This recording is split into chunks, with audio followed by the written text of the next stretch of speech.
Estamos de volta aqui para falar do sexto e sétimo elemento, né? Mas antes de qualquer coisa, casa nova. Não, Rogério? Muito Gostou bem. do novo estúdio? Adorei. Muito Excelente, chique, né? muito lindo, Bom, muito bem bom. decorado, de muito bom gosto. Que bom, que bom, que bom. Então, para finalizar o bloco que nos propusemos a falar da questão das eleições, nós primeiro falamos sobre a questão da análise do risco, que antecede aos próprios 7 pilares. Aí falamos dos 5, the top from the top, falamos de todos eles, agora faltam apenas o 6 e o 7º. Sim. Então vamos tratar do 6º elemento aplicado à política, às eleições e ao futuro que temos aí pela frente. Ótimo. Me parece que para tratar de issue management e traduzindo para o português nós poderíamos falar em gestão de problemas, gestão de temas de compliance. Em se tratando do poder público, é preciso definir de que maneira a administração vai escolher fazer essa gestão. Então, na empresa onde eu trabalho, nós elegemos fazê-lo por meio de comitês. Então, nós temos comitê de compliance, comitê de riscos, comitê de TI, comitê de contingências, comitê de tudo quanto é coisa que você possa imaginar. Por quê? É mais fácil você dividir o problema e tratá-lo por pedaços, certo? Na administração pública, pode-se eleger também um modelo que funcione assim. Isso é uma opção da gestão, é uma opção da administração, não tem modelo correto, modelo errado. O que precisa ter é, de uma maneira estruturada, saber como é que eu vou tratar aquele problema, aquela dificuldade, aquele risco que se apresente durante aquela gestão, durante a administração. Uma ideia que também me pareceu muito boa, que já vem de alguns governos, é a questão do Conselho de Notáveis, que era chamado Conselhão, um apelido no governo federal, em que você consegue reunir um grupo diverso, um grupo em que você pode convidar CEOs de várias empresas, de multinacionais, gente muito especializada em uma determinada matéria e trazer o aporte de conhecimento desse pessoal que é voluntário nisso para melhorar o país, para melhorar o estado, para melhorar a sua cidade, e eles vão então ajudar a fazer aquela gestão. E isso eu acredito que poderia suprir um pouco a falta de pessoal técnico especializado que às vezes a gente vê em posição de mando no governo. São políticos e tem lá as habilidades que um político tem que ter, tanto é que muitos deles são eleitos, mas às vezes lhes falta o outro lado, que é o lado puramente técnico mesmo, como por exemplo um médico que estuda a vida inteira num determinado tema, um advogado especialista, um engenheiro, um arquiteto ou o que seja. E com isso, me parece que você agrega um valor incrível para a administração pública, trazendo esse pessoal para uma reunião que vai ser periódica, uma vez ao mês, não sei, e ali podem ser colocados os temas. Eu não estou querendo terceirizar a gestão é do administrador público, Tem que ser. Disso não há dúvida, mas eu estou pensando nesse conselho, nesse comitê macro, vamos chamar assim, para olhar os assuntos maiores, não para lidar com o dia a dia, com a solução dos problemas que realmente vão aparecer sempre, mas sim para olhar o problema que se apresente especificamente de uma maneira mais aprofundada, de uma maneira mais direcionada. E muitas cabeças pensantes, cabeças que são muito preparadas, me parece que será excelente para o modelo de governo. Então é uma ideia na qual eu realmente acredito. Uma coisa interessante, só para deixar claro também, numa empresa, quando você faz comitê, você não está criando cargo novo, porque se tem uma coisa que acontece no poder público é criar cargo, bem né? Lembrado, bem lembrado. E com isso você não aumenta um centavo na despesa do Estado, porque aquelas pessoas que vão formar os vários comitês, comitê para lidar com cada assunto, essas pessoas elas já são funcionárias, já são do corpo do Estado, concursadas ou nomeadas, o que seja, mas elas já estão lá, elas já têm o seu salário, simplesmente elas vão ter essa atribuição, que vai ser uma atribuição de se reunir. Então a gente vai ter gente da área, gente do jurídico, gente de RH, se for o caso, de compliance, porque tem que ter compliance, né? E muito raramente a gente vê isso. Como eu falei, eu conheço um modelo de um estado que trabalha dessa forma, São Paulo, aqui a cidade que também tinha, né? O Spinelli que cuidava disso. Então me parece que é muito importante, você não agrega custo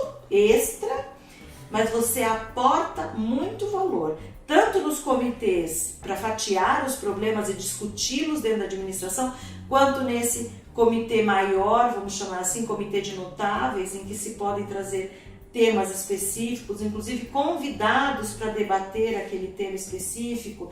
Me parece uma boa ideia. E uma coisa, um ponto que acho que a gente tem que tocar é, realmente, numa empresa não há necessidade de alocar novos cargos e também não acho que seja o caso na administração pública, mas acredito que deveria haver um cargo de compliance officer no estado, minha opinião. Excelente. Alguém dedicado. Então assim, isso numa campanha se resolve. O candidato que quer, ele tem a liberdade, ele não está atrelado à legislação ainda, ele não precisa, ele cria o seu bel prazer de acordo com o fundo partidário, com o tanto de doação que ele recebeu, ele põe lá um compliance officer e acabou. Agora, a partir do momento que ele entra na estrutura estatal, não tem concurso para compliance officer. E aí quem faz isso? A gestão, o auxílio, tudo bem, mas tem que ter alguém que faz a gestão geral. Exato, que faz o overview, que supervisiona Exato. o conjunto das coisas. E alguém que se responsabilize com accountability, para usar a palavra dos americanos, que eu acho que ela tem um poder, porque ela significa muita coisa, né? Quando você é accountable por alguma coisa, você é responsável no âmago da palavra. Alguém que vá com esse perfil e vá para pôr ordem na casa, e alguém que seja confiável, que tenha honradez, tenha integridade, tenha um nome no mercado.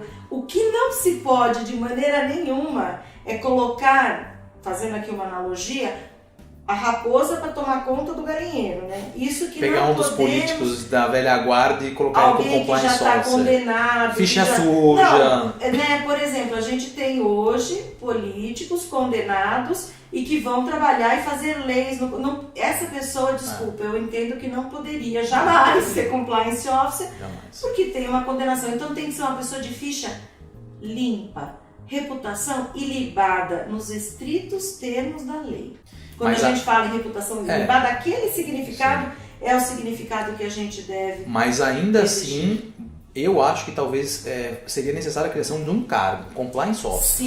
Sim, eu concordo com você. Tem que ter um cargo de compliance officer, alguém que seja responsável e que tenha todas essas características, fora o conhecimento técnico na matéria. E hoje em dia, você sabe tanto quanto eu, tem muita gente falando de compliance, porque é um tema do momento. Com certeza. Eu sempre falo, as novas vagas que há por aí são vagas de compliance. No jurídico a gente tem troca de cadeiras, né? Sim, sem dúvida. Mas em compliance não, você tem criação de novos cargos. E aí muitas vezes as pessoas falam, é difícil preencher esses cargos, porque tem um grupo pequeno de gente que já está há mais tempo na estrada, que já tem mais conhecimento. Então, essa pessoa tem que ter conhecimento. Tem, não pode ser uma pessoa só com boa vontade. Não, né? tem importante. até aquela questão, né, de boa vontade. Tem um lugar que tá cheio. Tem um lugar lá que tá cheinho, né? Então, Exatamente. Um ponto muito relevante para tentar fazer para que o nosso espectador veja isso na prática.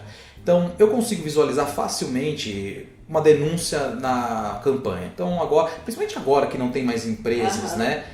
O CPF é o que tem de gente que vai usar CPF de gente morta, que está na Bahia, que o cara está no sul do Amazonas, que ninguém vai conseguir chegar para fazer o dinheiro chegar. Né? Tem um tipo de uma denúncia, vai lá, o compliance officer da campanha poderia ser a pessoa que vai lá, explica, vai na internet, já falamos sobre isso nos blogos, não vem dizer que não tem espaço, o cara abre uma página dele na internet, Claro que tem põe lá espaço. todas as coisas. Agora, investiga, né, o assunto, investiga, porque vai ter denúncia falsa. Sim, sempre, também falamos sobre isso. Mas uma vez que é possível fazer isso na campanha, eu queria saber se isso seria feito, se daria para ser feito na gestão pública, porque pensa no governo federal, quantas denúncias não existem por dia ou não existiriam por dia se eles tivessem um canal de denúncia sério.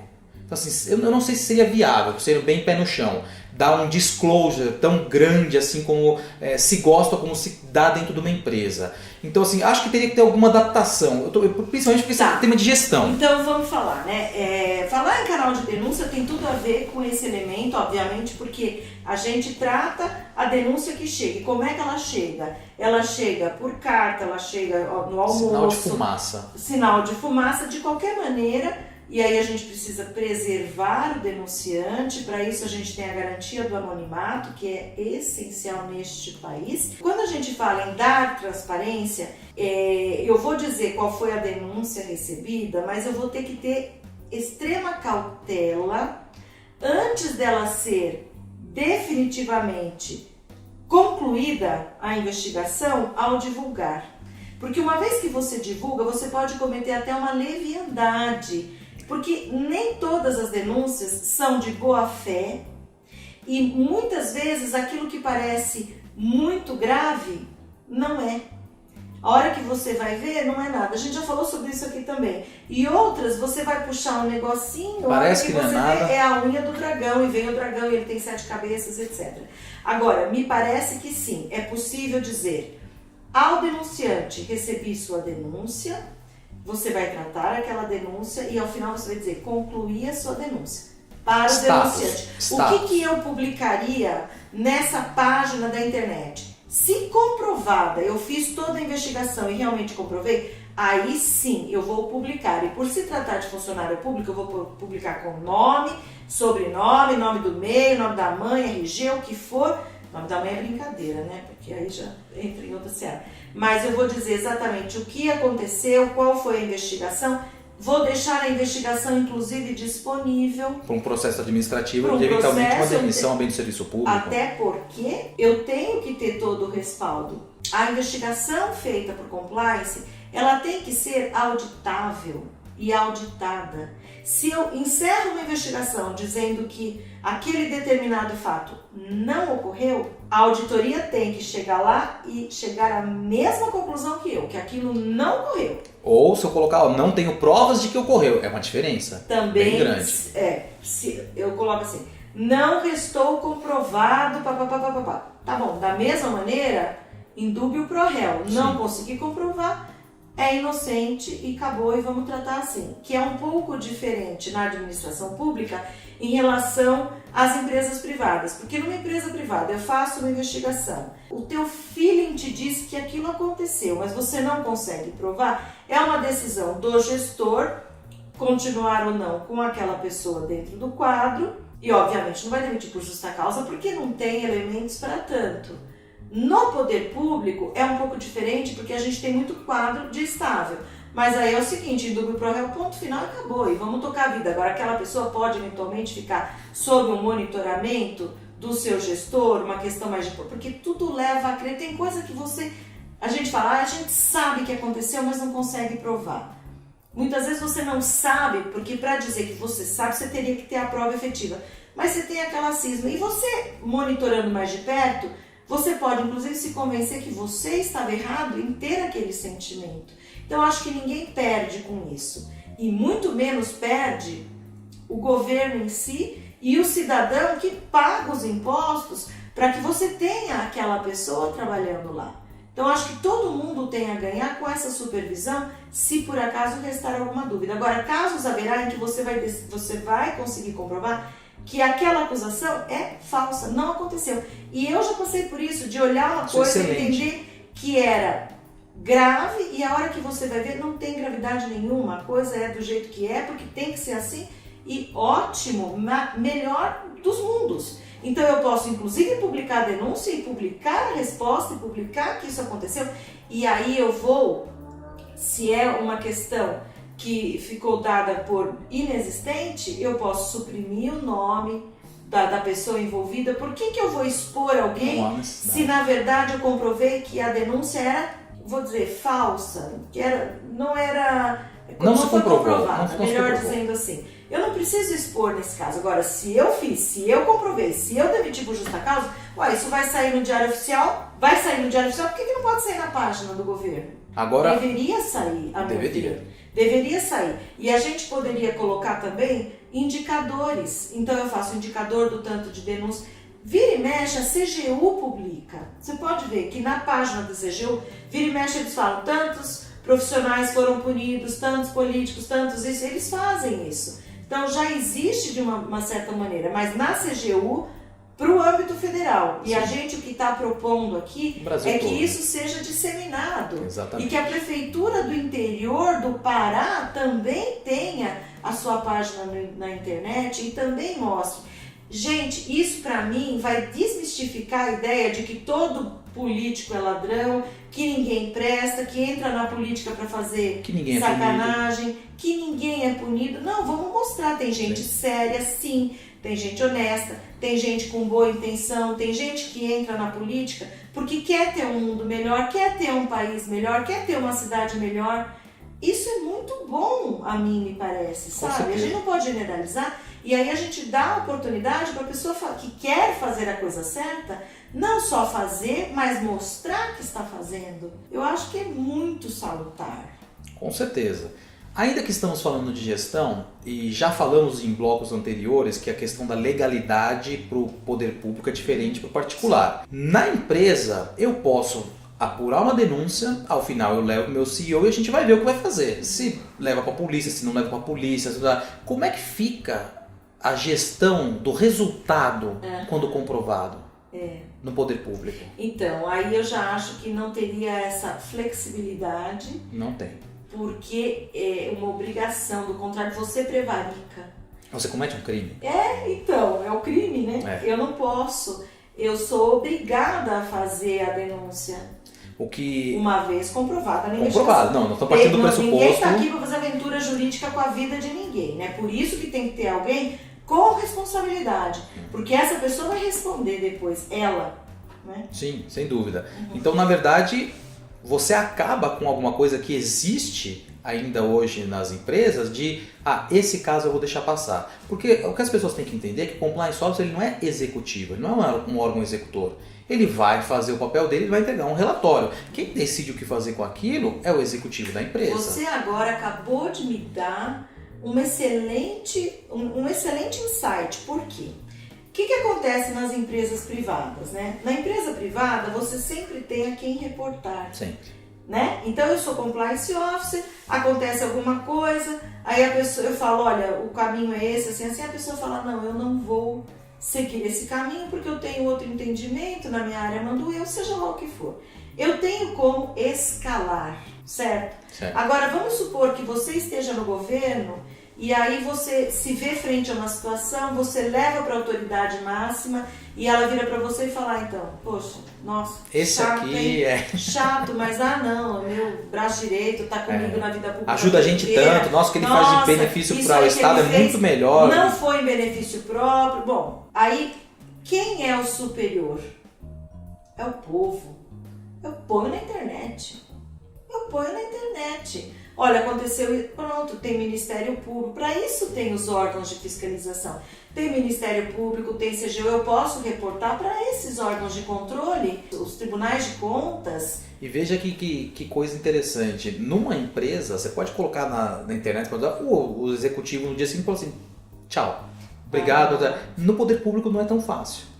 E esse se fosse um cargo de carreira, né? Se tivesse um concursado. Sim, mas esse cargo que nós estamos falando agora de criar, ele teria que ter garantias. Porque essa pessoa, ela vai ser adorada. Ela vai ser recepcionada, né? Ela vai receber muita informação de podre de muita gente. Ou seja, ela vai virar um target, um alvo, né? Com certeza. Então eu falo, ela vai ser tão querida, tão adorada que vão fazer estátuas em homenagem a elas. Aquela que você espeta com palitos. Boneco de voodoo. O que na verdade, então, talvez houvesse a necessidade de ter realmente um processo legislativo de criação do cargo de Compliance Officer estatal. Porque, como nós sabemos, não basta ter um Compliance Officer, ele precisa de uma equipe. Ainda mais se for tratar do município, de um estado, do governo federal, nem se fala, o tamanho desse Brasil. Então, realmente seria necessário ter... Eu concordo. E para que não se pense que, então, vamos criar outro cabide de empregos, né? Porque a gente vai criar esse cargo e aí embaixo desse cargo a gente vai ter X mil auxiliares e com isso nós vamos criar outro cabide. Motorista, o cara, auxílio moradia, tudo... Não, a moça que vai puxar a cadeira, né? Não é isso, não. O que me parece que se pode trabalhar com uma estrutura o mais enxuta possível e essa estrutura vai se pagar porque não só vai evitar roubalheira, né? Vamos falar corrupção, como também vai evitar perda daquele dinheiro, né? Perda de receita. Que ele seja empregado corretamente. Exatamente, vai olhar todos os campos de toda maneira, então, inclusive o aspecto fiscal, aquilo que tem de perda de receita, vai olhar tudo, que é esse o papel mesmo, né? Tá bom, então nós vamos ter essa situação, mas a gente pode usar do próprio funcionalismo e fazer um programa de embaixadores de compliance. Como existem nas empresas. Com isso, você vai e faz uma due diligence da pessoa para verificar se, de novo, a gente não vai pôr a raposa para tomar conta do galinheiro, a gente verifica e com isso a gente elege então um grupo de pessoas que vão trabalhar como embaixadores de compliance no governo. Gestão de compliance no poder público perfeitamente possível. Me parece que não há dúvida quanto a isso. Ótimo. Então vamos fechar esse bloco. No próximo a gente trata... A gente continua falando dos embaixadores. Então vamos falar deles, tá? Ok. iComply. Aprimorando pessoas, fortalecendo empresas.